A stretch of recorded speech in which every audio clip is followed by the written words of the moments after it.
Hi glad welcome you all. So இன்றைக்கி நம்ம இந்த வீடியோவில் என்ன பார்க்க போகிறோம்னா ஸ்டாண்டர்ட் காஸ்டிங் தான். அண்ட் அது மட்டும் இல்லாமல் கமெண்ட்டில் வந்து ஒருத்தவங்க ஸ்டாண்டர்ட் காஸ்டிங் பற்றி கொஞ்சம் சொன்னால் யூஸ்ஃபுல்லாக இருக்கும் அப்படின்னு சொல்லியிருந்தீங்க. கமெண்ட் பண்ணதுக்கு ரொம்ப தேங்க்யூ. ஸோ இப்போ வந்து நம்ம ஸ்டாண்டர்ட் காஸ்டிங் தான் பார்க்க போகிறோம். இந்த ஸ்டாண்டர்ட் காஸ்டிங்கில் வந்து பார்த்திங்கன்னா material variance and labour variance ரெண்டு இருக்குது. இதில் நம்ம இந்த வீடியோவில் பார்க்க போகிறது வந்து மெட்டீரியல் வேரியன்ஸ் மட்டும் தான். ஓகேவா? பிகாஸ் வீடியோ வந்து நம்ம ரொம்ப லென்த்தியாக போயிடுது. ஸோ அதனால் வந்து நான் மெட்டீரியல் வேரியன்ஸ் இந்த வீடியோவில் கவர் பண்ணுறேன் அண்ட் லேபர் வேரியன்ஸ் வந்து நான் நெக்ஸ்ட் வீடியோவில் கவர் பண்ணுறேன். சரிங்களா? ஸோ இப்போ வந்து பார்த்தீங்கன்னா நம்ம பார்க்க போகிறது ஸ்டாண்டர்ட் காஸ்டிங். ஸ்டாண்டர்ட் காஸ்டிங்கில் வந்து ஸோ இது வந்து இதை பார்த்தீங்கன்னா உங்களுக்கு ஈஸியாக புரியும். மெட்டீரியல் காஸ்ட் வேரியன்ஸ் அது வந்து material price variance and material usage variance ரெண்டுத்தையும் ஆட் பண்ணால் material cost variance. And material usage வேரியன்ஸ்னால் material mix variance plus material yield variance. So இது ரெண்டுத்தையும் ஆட் பண்ணால் நம்மளுக்கு மெட்டீரியல் யூசேஜ் வேரியன்ஸ் சொல்லுவாங்க. ஸோ ஓகேங்களா? மெட்டீரியல் காஸ்ட் வேரியன்ஸை நம்ம material price variance and material mix variance and material yield variance இது மூணுத்தையும் ஆட் பண்ணால் மெட்டீரியல் காஸ்ட் வேரியன்ஸ் நம்ம இப்படியும் சொல்லலாம். ஸோ அதுதான் நீங்கள் வந்து ஒரு ஃபார்முலாவாக எழுதியிருக்கேன். அதாவது material cost variance is equal to material price variance plus usage variance. Material usage variance is equal to material mix variance plus material yield variance. Material cost variance is equal to mix variance price variance plus yield variance. இந்த மூணுத்தையும் add பண்ணது cost variance சொல்லலாம். Okay, அதாவது நம்மளுடைய actual cost இருக்கு இல்லையா, actual cost is greater than standard காஸ்ட்னா அது அட்வர்ஸ் அன்ஃபேவரபிள் அப்படின்னு சொல்கிறேன். அதாவது என்ன அப்படின்னா நம்மளுக்கு ஸ்டாண்டர்ட் தான் வந்து எப்போவுமே நம்மளுக்கு அதிகமாக இருக்கணும். ஸ்டாண்டர்ட் அதிகமாக இருந்துச்சு அதுனா ஃபேவரபிள், ஸ்டாண்டர்டு கம்மியாக இருந்துச்சு அதுனா அன்ஃபேவரபிள். அதான் இங்கே என்ன சொல்லியிருக்காங்கன்னா ஆக்சுவல் வந்து அதிகமாக இருக்குது ஸ்டாண்டர்டை விட அப்படின்னா அது வந்து அட்வர்ஸ், அதாவது அன்ஃபேவரபிள் அப்படின்னு சொல்லுவாங்க. ஆக்சுவல் காஸ்ட் வந்து கம்மியாக இருக்குது ஸ்டாண்டர்டை விடனா அது ஃபேவரபிள். சிம்பிளாக சொல்லணும்னா ஸ்டாண்டர்ட் காஸ்ட் அதிகமாக இருந்துச்சு அப்படின்னா அது ஃபேவரபிள், ஸ்டாண்டர்ட் காஸ்ட் கம்மியாக இருந்துச்சு அப்படின்னா அது அன்ஃபேவரபிள், அதாவது அட்வர்ஸ் அப்படின்னு சொல்லுவாங்க. அவ்வளோதான். ஸோ இதெல்லாம் வந்து பார்த்திங்கன்னா உங்களுக்கு ஒன் வேர்ட்ஸில் கேட்கறதுக்கான சான்சஸ் இருக்குது. ஓகேங்களா? ஸோ இப்போ மெட்டீரியலில் வந்து பார்த்திங்க அப்படின்னா இது வந்து நம்ம ஃபஸ்ட் இது பார்க்கும்போது இப்போ நம்மளுக்கு கிளியராக இருக்கும்.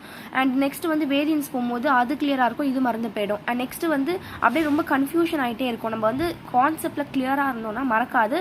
பட் நீங்கள் வந்து ரிவிஷன் பண்ணிகிட்டே இருக்கணும். நீங்கள் எவ்வளோக்கு எவ்வளோ ரிவிஷன் பண்ணுறீங்களோ அவ்வளோக்கு உங்களுக்கு வந்து நீங்கள் ஸ்ட்ராங் ஆகிட்டே இருப்பீங்க. ஓகேங்களா? ஸோ வந்து ஃபஸ்ட்டு படிக்கும்போது கொஞ்சம் கன்ஃபியூஷனாக இருக்கும் அண்ட் போக போக உங்களுக்கு கிளியர் ஆகிடும். ஓகேங்களா? ஸோ ஃபஸ்ட்டு வந்து இப்போ பார்த்திங்கன்னா ஸ்டாண்டர்ட் குவான்டிட்டி ஸ்டாண்டர்ட் ப்ரைஸு, இது வந்து revised standard quantity standard price, இது ஆக்சுவல் குவான்டிட்டி ஸ்டாண்டர்ட் ப்ரைஸு, இது actual quantity actual price.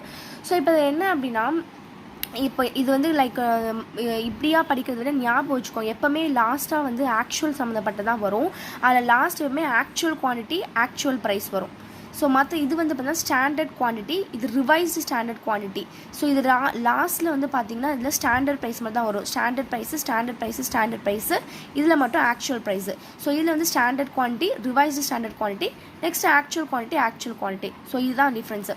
So இதில் வந்து பார்த்தீங்கன்னா நம்ம படித்தோம் இல்லையா, காஸ்ட் வேரியன்ஸ் ப்ரைஸ் வேரியன்ஸ், அதை வந்து அதாவது இது வந்து material cost variance, price variance, usage variance, mix variance, yield variance. So அதான் cost, price, usage, mix, yield. So இது வந்து 1 - 2 2 - 3. ஸோ 2 கேன்சல் ஆகிடும், அப்போ 1 - 3 இருக்கும். நெக்ஸ்ட் 3 - 4 3 கேன்சல் ஆகிடும், 1 - 4 இருக்கும். ஸோ இது வந்து லைக் ஃபார்முலா மாதிரி ஜஸ்ட் ஒரு மாதிரி கன்ஃபியூஷனாக இருக்கும். பட் நீங்கள் சம் போட வந்து கொஞ்சம் ப்ராக்டிஸ் ஆகிடும் அண்ட் இன்ட்ரெஸ்டிங்காக இருக்கும் இந்த சாப்டர். ஸோ இப்போ வந்து பார்த்தீங்கன்னா இது புரிஞ்சிருக்கும்னு நினைக்கிறேன். ஸோ இந்த ஃபார்முலா ஃபஸ்ட் ஞாபகம் வச்சுக்கோங்க. ஸ்டாண்டர்ட் குவான்டிட்டி ஸ்டாண்டர்ட் ப்ரைஸ், லாஸ்ட்டில் எப்போவுமே ஸ்டாண்டர்ட் ப்ரைஸ் அப்படின்னு தான் வரும். இந்த எப்போவுமே இந்த லாஸ்ட்டில் வந்து பார்த்தீங்கன்னா ஆக்சுவல் பற்றி தான் வரும். Actual quantity actual price. So standard quantity standard price, revise standard quantity standard price, actual quantity standard price, actual quantity actual price. ஓகேங்களா? ஸோ அவ்வளோ ரொம்ப டஃப்லாம் கிடையாது. இப்போ இதை பேஸ் பண்ணி ஒரு சம் போட்டு காமிக்கிறேன். ஸோ ஆக்சுவலாக இது அப்படியே நான் எக்ஸ்பிளைன் பண்ண நினச்சேன், பட் போட்டு காமிச்சா தான் இன்னும் கொஞ்சம் கிளியராக இருக்கும் உங்களுக்கு. ஃபஸ்ட்டு சம்மில் என்ன கேட்டிருக்காங்கன்னா, product A required 10 kg of material at rate 4 per kg அப்படின்னு சொல்லியிருக்காங்க. The actual consumption of material manufacturing A comes to 12 kg of material the rate of 4.5 per kgன்னு சொல்லி கொடுத்துருக்காங்க. அப்போ இந்த ஆக்சுவல் கன்சப்ஷன் ஆஃப் மெட்டீரியல்னு சொல்லும் போதே தெரிஞ்சிச்சு இது வந்து ஆக்சுவல் குவான்டிட்டி, இது ஆக்சுவல் ப்ரைஸ் அப்படின்னு தெரிஞ்சிச்சு. அப்போ இது என்னவா இருக்கும்னா கண்டிப்பாக ஸ்டாண்டர்ட் குவான்டிட்டி அண்ட் ஸ்டாண்டர்ட் ப்ரைஸாக இருக்கும். ஸோ நம்மளுக்கு ஸ்டாண்டர்ட் குவான்டிட்டி தெரிஞ்சிச்சு, ஸ்டாண்டர்ட் ப்ரைஸ் தெரிஞ்சிச்சு.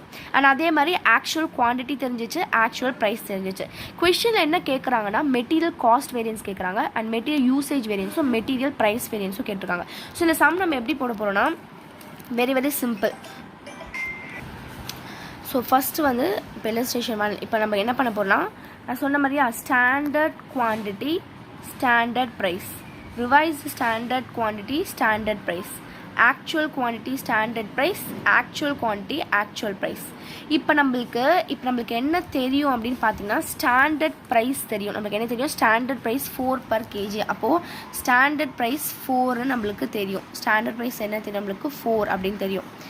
அண்ட் நெக்ஸ்ட்டு வந்து நம்மளுக்கு ஆக்சுவல் ப்ரைஸும் தெரியும் 4.5. நெக்ஸ்ட்டு வந்து ஸ்டாண்டர்ட் குவான்டிட்டி 10 அப்படின்னு நம்மளுக்கு தெரியும். ஸோ ஸ்டாண்டர்ட் குவான்டிட்டி 10 போட்டுருவோம். அண்ட் ஆக்சுவல் குவான்டிட்டி வந்து 12 kgன்னு தெரியும். ஸோ ஆக்சுவல் குவான்டிட்டி 12 போட்டாச்சு அண்ட் ஆக்சுவல் குவான்டிட்டி 12 போட்டாச்சு, அவ்வளோதான். ஸோ இது வந்து இப்போ ரிவைஸ் ஸ்டாண்டர்ட் குவான்டிட்டி நம்ம கண்டுபிடிக்கணும். ஸோ இதில் வந்து ரிவைஸ் ஸ்டாண்டர்ட் குவான்டிட்டி தேவை கிடையாது. பிகாஸ் வந்து கொஷின் அது ஏன் தேவை கிடையாது நான் சொல்கிறேன். இப்போ நம்ம என்ன பண்ண போனால் இதை கால்குலேட் பண்ணுவோம். So 10 4s are 40. ஸோ இது அப்படியே வைங்க. ஸோ அண்ட் இது வந்து பார்த்திங்கன்னா 48 அண்ட் இது வந்து பார்த்திங்கன்னா 54. ஓகேங்களா? ஸோ இப்போ வந்து நம்ம material yield variance, material mix variance, material usage variance, material price variance and material cost variance. So நம்ம இப்படி படிக்கிறது வந்து நீங்கள் இப்படி ஞாபகம் வச்சிங்கன்னா கொஞ்சம் ஈஸியாக இருக்கும். Cost variance, price variance, usage variance, mix variance, yield variance. So இப்போ நம்ம என்ன பண்ணால் 1 - 2 2 - 3. ஸோ 2 கேன்சல் ஆகிடுச்சுன்னா 1 - 3 இருக்கும். நெக்ஸ்ட்டு 3 - 4 3 கேன்சல் ஆகிடுச்சுன்னா 1 - 4. ஓகே. ஸோ இப்போ 1 இது வந்து 1, இது வந்து 2, இது 3, இது 4. ஸோ இப்போ 1. ஸோ 1ல் வந்து நம்மளுக்கு என்னது 40. ஸோ 40 - 2 வந்து தெரியாது. ஸோ இது அப்படியே இருக்கட்டும். நெக்ஸ்ட்டு வந்து 2வும் தெரியாது அண்ட் 3 வந்து 48. ஸோ இது அப்படியே விட்டுருங்க. 1 வந்து 40. ஸோ -3 வந்து பார்த்திங்கன்னா 48. அண்ட் அடுத்தது வந்து 3 வந்து 48 அண்ட் 4 வந்து பார்த்திங்கன்னா 54. அண்ட் நெக்ஸ்ட்டு வந்து 1 வந்து 40 அண்ட் 4 வந்து 54. ஓகேங்களா? ஸோ இப்போ நம்ம இதை வந்து 40 - 48 -8. ஸோ 48 - 54 -6, 40 - 54 நம்மளுக்கு -14 வரும். ஸோ இதை வந்து நம்ம நெகட்டிவில் மென்ஷன் பண்ண வேணாம், ருபீஸ் அப்படின்னு போட்டு அட்வர்ஸ்ன்னு மென்ஷன் பண்ணுவோம். ஓகேங்களா? ஸோ இந்த மைனஸ் மென்ஷன் பண்ணக்கூடாது. ஸோ நாங்கள் உங்களுக்கு வந்து புரியணுன்றதுக்காக இங்கே மைனஸ் போட்டிருக்கேன். பட் நீங்கள் ருபீஸ் அப்படின்னு போட்டு நான் வந்து ஆன்சர் போட்டுட்டு அட்வர்ஸ் போடணும். நெகட்டிவில் வந்து அட்வர்ஸு அண்ட் பாசிட்டிவில் வந்தால் ஃபேவரபிள். ஸோ அதான் நாங்கள் எக்ஸ்பிளைன் பண்ணலை. நம்மளுடைய ஆக்சுவல் குவான்டிட்டி அதிகமாக இருக்குது ஸ்டாண்டர்டை விட அப்படின்னா அது வந்து அட்வர்ஸ் ஃபேவரபிள் சொல்லலாம். ஸோ அந்த கான்செப்ட் தான் இங்கே. பட் நம்ம சிம்பிளாக ஞாபகம் வச்சுக்கணும் அப்படின்னா நெகட்டிவில் வந்து அட்வர்ஸு அண்ட் பாசிட்டிவில் வந்தால் ஃபேவரபிள் அப்படின்னு ஞாபகம் வச்சுக்க வேண்டியதான். ஸோ இப்போ இது வந்து இப்போது இது கண்டுபிடிச்சாச்சு. கொஷின் நம்மளுக்கு என்ன கேட்டிருக்காங்க? காஸ்ட் வேரியன்ஸ் கேட்டிருக்காங்க. அப்போது காஸ்ட் வேரியன்ஸ் என்னது? ஸோ இதான். அப்போது 14. நெக்ஸ்ட் என்ன கேட்டிருக்காங்க? Usage variance and price variance. So usage variance என்னது? 8 அண்ட் ப்ரைஸ் வேரியன்ஸு 6. ஸோ இதுதான் நம்மளுடைய ஆன்சர், அவ்வளோதான். ஸோ இவ்வளோ தான் சம்மே. ரொம்ப ரொம்ப சிம்பிள். இதில் ஏன் ரிவைஸ்ட் குவான்டிட்டி நம்ம கண்டுபிடிக்கலாம், ஏன் கண்டுபிடிக்கலாம்? இதில் வந்து பார்த்தீங்கன்னா ஒன்லி 1 இன்ஃபர்மேஷன் தான் கொடுத்துருக்காங்க. அதாவது வெறுனே 10 kg அதாவது ஸ்டாண்டர்ட் குவான்டிட்டி 1 கொடுத்துருக்காங்க அண்ட் ஆக்சுவல் குவான்டிட்டி 1 கொடுத்துருக்காங்க. ஸோ நீங்கள் போக போக சம்ஸில் பார்த்தீங்கன்னா ஏபி சொல்லிட்டு ஸ்டாண்டர்ட் குவான்டிட்டி 2 கொடுத்துருப்பாங்க. அப்போ கண்டிப்பாக நம்மளால ரிவைஸ் ஸ்டாண்டர்ட் குவான்டிட்டி கண்டுபிடிக்க முடியும். ஸோ இதில் வந்து நோ நீட் கண்டுபிடிக்கணும் அவசியம் இல்லை. பிகாஸ் அவங்க கேட்டதே வந்து காஸ்ட், யூசேஜ், ப்ரைஸு அண்ட் இன்னொரு திங்க் வந்து ரிவைஸ் குவான்டிட்டி கண்டுபிடிக்க முடியாது. பிகாஸ் இங்கே ஒரு இன்ஃபர்மேஷன் தான் கொடுத்துருக்காங்க. ஓகேங்களா? ஸோ இந்த சம் வந்து புரிஞ்சிருக்கும்னு நினைக்கிறேன். அண்ட் இது நெக்ஸ்ட் சம் வந்து நான் போட்டு காமிக்க போகிறதில்ல. பிகாஸ் டைம் இந்த வீடியோ வந்து ரொம்ப லென்த்தியாக போகும். நான் வந்து உங்களுக்கு எக்ஸ்பிளைன் பண்ணுறேன் புக்லேயே. ஸோ இப்போ இங்கே பார்த்தீங்களா நான் சொன்ன மாதிரி மைனஸில் போட்டிருக்க மாட்டாங்க. ஒன்லி ருபீஸ் போட்டு நம்மளுக்கு ஆன்சர் போட்டு அண்ட் வந்து நம்மளுக்கு நெகட்டிவில் வந்து அது அட்வர்ஸ் அண்ட் பாசிட்டிவில் வந்து ஃபேவரபிள் போடுவாங்க. இப்போ illustration 2 பார்க்கலாம். illustration 2ல் என்ன கொடுத்துருக்காங்க அப்படின்னா இதெல்லாம் வேண்டாம். ஸோ இப்போ மெட்டீரியல் எக்ஸு ஒய்ன்னு கொடுத்துருக்காங்க. குவான்டிட்டி அண்ட் ஸ்டாண்டர்ட் ப்ரைஸ் கொடுத்துட்டாங்க. அண்ட் ஆக்சுவல் ப்ரொடக்ஷன் கொடுத்துட்டாங்க அண்ட் அதோட குவான்டிட்டி ப்ரைஸ் கொடுத்துட்டாங்க. ஆக்சுவல் ப்ரொடக்ஷன் 500 கொடுத்துட்டாங்க. ஸோ நம்ம இப்போ என்ன நம்மளுக்கு தெரிஞ்சிடும்? ஸ்டாண்டர்ட் இது வந்து ஆக்சுவல் குவான்டிட்டி இருக்குது, ஆக்சுவல் ப்ரைஸ் இருக்குது, ஆக்சுவல் குவான்டிட்டி இருக்குது, ஆக்சுவல் ப்ரைஸ் இருக்குது. அண்ட் இதில் வந்து பார்த்தீங்கன்னா இது அப்போ இது ஆக்சுவல் தெரிஞ்சிச்சுன்னா அது கண்டிப்பாக இது ஸ்டாண்டர்ட் தான் இருக்கும். அப்போ ஸ்டாண்டர்டோட குவான்டிட்டி இருக்குது அண்ட் ஸ்டாண்டர்ட் ப்ரைஸ் இருக்குது. ஸ்டாண்டர்ட் குவான்டிட்டி 2ன்னு கொடுத்துருக்காங்க. இது குவான்டிட்டி ஆக முடியாது. பிகாஸ் கீழே கொடுத்துருக்காங்க ஆக்சுவல் ப்ரொடக்ஷன் 500 யூனிட்ஸ்ன்னு சொல்லிட்டு ஒரு யூனிட். அப்போ குவான்டிட்டி 2 kgக்கு எவ்வளோ அப்படின்னு கண்டுபிடிக்கிறதுக்கு நம்ம 500 × 2 பண்ணுவோம். நெக்ஸ்ட்டு ஒய்க்கு 500 × 4 பண்ணுவோம். அதுதான் நம்மளுடைய ஸ்டாண்டர்ட் குவான்டிட்டி. புரியுதுங்களா? ஸோ இப்போ வந்து ஸோ இந்த சம் எப்படி போகிறது பார்க்கலாம். இந்த டேபிள் வந்து தேவையே கிடையாது, நம்மளுக்கு இதெல்லாம் கன்ஃபியூஷன் ஆகும். நான் சொல்லிக் கொடுத்த கான்செப்ட் படியே நீங்கள் எல்லா சம்முமே பார்த்தீங்கன்னா கண்டிப்பாக கிளியராக புரியும். ஸோ இப்போ வந்து இதுதான் நம்மளுக்கு தேவை. ஸோ எப்போவுமே இந்த சம் எடுத்தோடனே நம்ம எழுத வேண்டியது இதுதான். Standard quantity standard price, revise standard quantity standard price, actual quantity standard price, actual quantity actual price. இப்போ ஆக்சுவல் குவான்டிட்டி ஆக்சுவல் ப்ரைஸ், அதாவது நம்மளுடைய ஆக்சுவல் குவான்டிட்டி வந்து பார்த்திங்கன்னா 1100 அண்ட் நம்மளுடைய ஆக்சுவல் ப்ரைஸ் வந்து இங்கே கொடுத்துட்டாங்க. ஆக்சுவல் ப்ரைஸு பர் யூனிட், ஒரு யூனிட்டுக்கு கொடுக்கல, அவங்க டோட்டலாக கேல்குலேட் பண்ணி 3410 கொடுத்துட்டாங்க. ஸோ நம்ம அப்படியே எடுத்து எழுத வேண்டியதான். அண்ட் அதே மாதிரி 3960, ஸோ ரெண்டுத்தையும் ஆட் பண்ணால் நம்மளுக்கு ஸோ 7370 வருது. நெக்ஸ்ட் வந்து ஆக்சுவல் குவான்டிட்டி ஸ்டாண்டர்ட் ப்ரைஸா. ஃபர்ஸ்ட் வந்து நம்ம ஸ்டாண்டர்ட் ப்ரைஸ்லாம் எழுதலாம். ஸ்டாண்டர்ட் ப்ரைஸ் வந்து 32 கொடுத்துருவாங்க. அப்போ ஸ்டாண்டர்ட் ப்ரைஸ் 32 அண்ட் 32 எழுதிடுவோம். ஓகேங்களா. அண்ட் நெக்ஸ்ட் வந்து ஸ்டாண்டர்ட் குவான்டிட்டி. நான் ஆல்ரெடி சொன்ன மாதிரி 500 × 2 500 × 4 பண்ணுவோம். ஸோ அதான் இங்கே 500 × 2 500 × 4 பண்ணால் 1000 வரும். 500 × 2 1000, 500 × 4 2000. ஸோ ஸ்டாண்டர்ட் குவான்டிட்டி எழுதிடுவோம். ஸோ இதை நம்ம மல்டிப்ளை பண்ணால் நம்மளுக்கு ஆஸ் யூஷுவல் ஆன்சர் வரும். ஓகேங்களா. ஸோ இப்போ வந்து நம்ம எல்லாமே எழுதியாச்சு. 32 எழுதியாச்சு. அண்ட் ஆக்சுவல் குவான்டிட்டி வந்து பார்த்தா 1100 1800. ஸோ 1100 1800 மல்டிப்ளை கேல்குலேஷன் பண்ணி நம்ம எழுதிடுவோம். பட் நம்மளுக்கு இங்கே ரிவைஸ்டு ஸ்டாண்டர்ட் குவான்டிட்டி தெரியாது. நம்ம இதுதான் ஃபைண்ட் அவுட் பண்ணோம். ஸோ நம்ம இது கண்டுபிடிச்சிட்டோம் அப்படின்னா ஸோ இது 1 2 3 4. அப்போ as usual standard quantity standard price, அதாவது cost variance, price variance, usage variance, mix variance, yield variance, sub usage வேரியன்ஸ்னாலும் ஈல்டு வேரியன்ஸ்னாலும் ஒன் அண்ட் த சேம். ஓகேங்களா. ஸோ இப்போ 1 - 2 2 - 3 1 - 3 3 - 4 1 - 4 நம்ம போட்டுருவோம். ஸோ இது வந்து பார்த்தீங்கன்னா இப்போ எப்படி கண்டுபிடிக்கணும் அப்படின்னா ஸோ இங்கே 3000 போட்டுருக்கல, எப்போவுமே நம்ம ஸ்டாண்டர்டோட கம்பேர் பண்ணோம். ஸ்டாண்டர்ட் வந்து பார்த்தீங்கன்னா டோட்டலாக இந்த குவான்டிட்டி இருக்குல்ல ஆட் பண்ணோம். ஸோ இது 1000 2000 பண்ணால் 3000, ரெண்டுத்தையும் ஆட் பண்ணால் 3000. அப்போ 3000க்கு 1000 அப்படின்னா அப்போ ஆக்சுவல் 2900க்கு எவ்வளோ கண்டுபிடிக்கணும். ஓகேவா. ஸ்டாண்டர்டு கூட ஆக்சுவல் கம்பேர் பண்ணணும். இப்போ ஸ்டாண்டர்டு வந்து 3000க்கு 1000 அப்படின்னா இப்போ இந்த 1100யும் 1800 ரெண்டுத்தையும் ஆட் பண்ணால் 2900. இதை தான் நம்ம கேல்குலேட் பண்ணணும். ஸோ ஆக்சுவல் 3000க்கு 1000னா 2900க்கு எவ்வளோ பார்க்கணும். அப்போ எவ்வளோன்னு பார்த்தா நம்மளுக்கு 966.67 வரும். ஓகேங்களா. அதே மாதிரி தான் 3000க்கு 2000 அப்படின்னா 2900க்கு எவ்வளோ அப்படின்னு பார்க்கணும். ஆக்சுவலுக்கு எவ்வளோ அப்படின்னு பார்த்தோன்னா நம்மளுக்கு லைக் 1933 வரும். ஓகேங்களா. ஸோ இதுதான், இது அப்படியே கேல்குலேட் பண்ணி ஆன்சர் பண்ணிட்டோன்னா நம்மளுக்கு இது கண்டுபிடிச்சிடும். ஸோ இது வந்து கன்ஃபியூஷன் ஆகிற மாதிரி இருக்குதுன்னு நினைக்கிறேன். நான் இன்னொரு சம் நான் எக்ஸ்பிளைன் பண்ணுறேன், அது இன்னும் நல்லா கிளியராக புரிஞ்சிடும். அதாவது ஸ்டாண்டர்டும் ஆக்சுவலாக கம்பேர் பண்ணி தான் நம்ம ரிவைஸ்டு ஸ்டாண்டர்ட் குவான்டிட்டி கண்டுபிடிப்போம். அதுதான் சிம்பிள், வேறு ஒன்றுமே கிடையாது. ஸோ ஆஸ் யூஷுவல் நம்ம நெக்ஸ்ட்டு நம்ம சொன்னல 1 - 2 அந்த ஃபார்மில் நம்ம யூஸ் பண்ணி நம்ம என்ன பண்ணணும்னா இதை கண்டுபிடிச்சிருவோம். ஸோ நெக்ஸ்ட் வந்து நான் இன்னொரு சம் எக்ஸ்பிளைன் பண்ணேன். இல்லஸ்ட்ரேஷன் 3யும் வந்து பார்த்தீங்கன்னா புரிஞ்சிடும். இதுவும் ரொம்ப சிம்பிள் தான். இப்போ இது நான் சொல்கிறேன், இல்லஸ்ட்ரேஷன் 4 சொல்கிறேன். இப்போ இதோட நம்ம இந்த வீடியோ முடிச்சுக்கலாம். ஸோ இது கொஞ்சம் கிளியராக கவனிங்க, அண்ட் இது புரியும். இப்போ வந்து ஸ்டாண்டர்ட் கொடுத்துருக்காங்க, ஆக்சுவல் கொடுத்துருக்காங்க.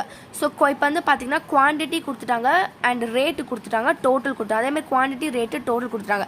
ஸோ நம்ம எடுத்தோன்னே நம்ம இப்போ என்ன எழுதுவோம் எப்போவுமே ஸ்டார்டிங்கில் standard quantity standard price, revise standard quantity standard price, actual quantity standard price, next actual quantity actual price எழுதுவோம். இப்போ இல்லை ஃபஸ்ட்டு ஸ்டாண்டர்ட் ப்ரைஸ்லாம் நம்ம எடுத்து எழுதிடலாம். ஸ்டாண்டர்ட் குவான்டிட்டி கொடுத்துருக்காங்க இல்லையா, ஸ்டாண்டர்ட் குவான்டிட்டி என்ன 10. ஸோ 10. ஸ்டாண்டர்ட் ப்ரைஸ் என்னது 2 எழுதியாச்சா. அதே மாதிரி ஏபிசி 3த்துக்கும் நம்ம எழுதிக்கணும். ஸோ இப்போ இதுக்கு வந்து பார்த்தீங்கன்னா ரிவைஸ் ஸ்டாண்டர்ட் குவான்டிட்டி நம்மளால் கண்டுபிடிக்க முடியும். இல்லஸ்ட்ரேஷன் 1ல் கண்டுபிடிக்க முடியாது, ஏன்னா அதில் ஒரே ஒரு டேட்டா தான் கொடுத்துருந்தாங்க. ஸோ அதனால் அதில் கண்டுபிடிக்க முடியாது, அதுதான் மீனிங். இப்போ வந்து பிசிக்கு அதே மாதிரி நம்ம எழுதிடுவோம். அப்போ ரிவைஸ் ஸ்டாண்டர்ட் குவான்டிட்டி இது அப்படியே ஹோல்டில் வைங்க. இப்போ actual quantity standard price, actual quantity 5. So 5 × standard price வந்து 2. ஸோ 2 அதே மாதிரி நம்ம எடுத்து எழுதிடணும். Next actual quantity actual price, actual quantity வந்து பார்த்தோம் அப்படின்னா 5. So 5, actual price 3. ஸோ அப்படியே மேலே ஆட் பண்ணோன்னா நம்மளுக்கு நம்ம எழுதிடலாம். ஓகேங்களா. ஸோ இப்போ வந்து பார்த்தா இப்போ நம்ம எல்லாமே கேல்குலேஷன் பண்ணியாச்சு. இப்போ எல்லாமே கண்டுபிடிச்சி நம்ம ஆன்சர் எழுதிடும். பட் ரிவைஸ்டு ஸ்டாண்டர்ட் குவான்டிட்டி தான் நம்ம கண்டுபிடிக்கணும். ஸோ இப்போ இது எப்படி கண்டுபிடிக்கணும், as usual same. Standard quantity எல்லாத்தையும் ஆட் பண்ணால் நம்மளுக்கு 50 அண்ட் ஆக்சுவல் குவான்டிட்டி எல்லாத்தையும் ஆட் பண்ணால் நம்மளுக்கு 30. ஸோ அப்போது 50க்கு 10 அப்படின்னா, அதாவது ஸ்டாண்டர்ட் குவான்டிட்டி 50க்கு 10 அப்படின்னா நம்மளுடைய ஆக்சுவல் குவான்டிட்டி 30க்கு எவ்வளோன்னு கண்டுபிடிக்கணும். அதாவது 50க்கு 10 ஒரு குவான்டிட்டி 10 அப்படின்னா ஆக்சுவல் குவான்டிட்டி 30க்கு எவ்வளோன்னு கண்டுபிடிச்சோம் அப்படின்னா நம்மளுக்கு 6 அப்படின்னு வரும். ஓகே. அதே மாதிரி தான் 50க்கு 20 அப்படின்னா நம்மளுக்கு 30க்கு எவ்வளோன்னு கண்டுபிடிக்கணும். அப்போ 12 வரும். 50க்கு 20 அப்படின்னா நம்மளுக்கு 30க்கு எவ்வளோ, அதாவது 50க்கு 20னா 30க்கு எவ்வளோ கண்டுபிடிச்சா நம்மளுக்கு 12 வரும். ஸோ அதுதான் இங்கே ஜஸ்ட் கிராஸ் மல்டிப்ளிகேஷன் 30 × 10 / 50. 30 × 20 / 50, 30 × 20 / 50. ஸோ அதுதான் இங்கே போட்டிருக்காங்க. அது நம்மளுக்கு இதை பார்த்தோன்னா நம்மளுக்கு ஒன்றுமே புரியாது, என்ன இது எதுக்காக பண்ணியிருக்காங்க அப்படின்னு புரியாது. ஓகேங்களா? ஸோ இப்போ இதுதான் அது. இப்போ ஸ்டாண்டர்ட் குவான்டிட்டி 50க்கு ஒரு யூனிட் 10 அப்படின்னா நம்மளோட ஆக்சுவல் குவான்டிட்டி எவ்வளோ அப்படின்னு நம்ம கண்டுபிடிக்கணும். ஸோ கண்டுபிடிச்சி நம்ம ஆன்சர் சால்வ் பண்ணி போட்டுட்டோம்னா நம்மளுக்கு ஆன்சர் வந்து அவ்வளோதான். ஸோ இந்த டேபிள் நம்ம கண்டுபிடிச்சிட்டாலே கடகட நம்ம வந்து மற்ற இன்ஃபர்மேஷன்லாம் கண்டுபிடிச்சிடலாம். அதை இப்போ இது 1, இது 2, இது 3, இது 4 நான் சொல்லிக் கொடுத்தேன். அப்படி ஃபஸ்ட்டு சொல்லிக் கொடுத்தேன் இல்லையா formula, cost variance, price variance, usage variance, mix variance, yield variance. ஈல்டுனாலும் சப் யூசேஜ்னாலும் 1 and the same. So 1 - 2, 2 - 3 and 1 - 3, 3 - 4, 1 - 4. அப்படி அப்படியே நம்ம கண்டுபிடிச்ச ஆன்சர்ஸ் இருக்கு இல்லையா, அப்படி அப்படியே நம்ம சப்ஸ்டியூட் பண்ணி கொண்டு வர போகிறோம். ஸோ பாசிட்டிவ்ல வந்தால் ஃபேவரபிள் அண்ட் ஏதாவது ஆன்சர் வந்து நெகட்டிவ்ல வந்து அட்வர்ஸ்ன்னு சொல்லுவோம். அவ்வளோதான் சம். ஸோ இது வந்து மெட்டீரியல் வேரியன்ஸு. லேபர் வேரியன்ஸ் வந்து கொஞ்சம் வேறு மாதிரி இருக்கும். ஸோ அது வந்து நெக்ஸ்ட் வீடியோவில் நான் உங்களுக்கு சொல்கிறேன். ஓகேங்களா? ஸோ இது புரிஞ்சிருக்கும்னு நினைக்கிறேன். ஸோ இது மட்டும் தான் இந்த சம் கொஞ்சம் கன்ஃபியூஸ் ஆன மாதிரி இருந்திருக்கும். பட் நீங்கள் நான் சொன்னது கொஞ்சம் தெளிவாக கவனிச்சிங்க அப்படின்னா உங்களுக்கு புரிஞ்சிடும். அண்ட் illustration 5 வந்து பார்த்திங்கன்னா அது லைக் அதே மாதிரி தான், சேம் மாடல் தான். illustration 5, illustration 6. ஸோ இதெல்லாம் வந்து கொஞ்சம் நீங்கள் நான் சொன்ன கான்செப்டை புரிஞ்சுக்கிட்டு அதே மாதிரி பார்த்தீங்கன்னா உங்களுக்கு கண்டிப்பாக புரியும். லைக் இப்போ இந்த illustration 2ல் வந்து பார்த்தீங்கன்னா illustration 2ல் வந்து இந்த டேபிளில் கொடுத்துருப்பாங்க. இதை பார்த்தோன்னே நம்ம கன்ஃபியூஸ் ஆகிடுவோம். இதெல்லாம் பார்க்காம நான் எப்படி நான் ஒரு சம் போட சொல்லி கொடுத்தேன் அதே ஃபார்மேட்டில் நீங்கள் எல்லா சம்முமே போட்டிங்கன்னா சேம் ஆன்சர் வரும். நீங்கள் ஃபஸ்ட்டு வந்து ட்ரை பண்ணுங்கள், பார்க்காம போட்டு ட்ரை பண்ணுங்கள். அப்போ தான் நீங்கள் எந்த இடத்துல தப்பு பண்ணுறீங்க, எந்த இடத்துல டவுட் வருது, எது புரியல அப்படின்றது உங்களுக்கு தெளிவாக தெரியும். ஓகேங்களா? ஸோ அவ்வளோதான். நான் சொல்லிக் கொடுத்து புரிஞ்சிருக்கும்னு நினைக்கிறேன். அண்ட் புரியல அப்படின்னா நீங்கள் கமெண்ட் பண்ணுங்கள், எந்த இடத்துல புரியல, என்ன இது டவுட்டாக இருக்குது, அண்ட் இல்லை வேறு சம்ஸ் ஏதாவது போட்டு காமிக்கணும் அப்படின்னா அந்த சம் கூட சொன்னீங்கன்னா கூட நான் போட்டு காமிக்கிறேன். ஓகேங்களா? ஸோ அவ்வளோதான். ஸோ நெக்ஸ்ட் வீடியோவில் வந்து நம்ம வந்து லேபர் வேரியன்ஸ் பார்க்கலாம். ஸோ இந்த வீடியோ உங்களுக்கு பிடிச்சிருக்கும்னு நினைக்கிறேன். அண்ட் இது வந்து யூஸ்ஃபுல்லாக இருக்குது அப்படின்னா பிடிச்சிருந்தா லைக் பண்ணுங்கள், யூஸ்ஃபுல்லாக இருந்தால் ஷேர் பண்ணுங்கள் மற்றவங்களுக்கு. ஓகே? ஸோ நெக்ஸ்ட் வீடியோவில் பார்க்குறேன். பாய். தேங்க்ஸ் ஃபார் வாட்சிங்.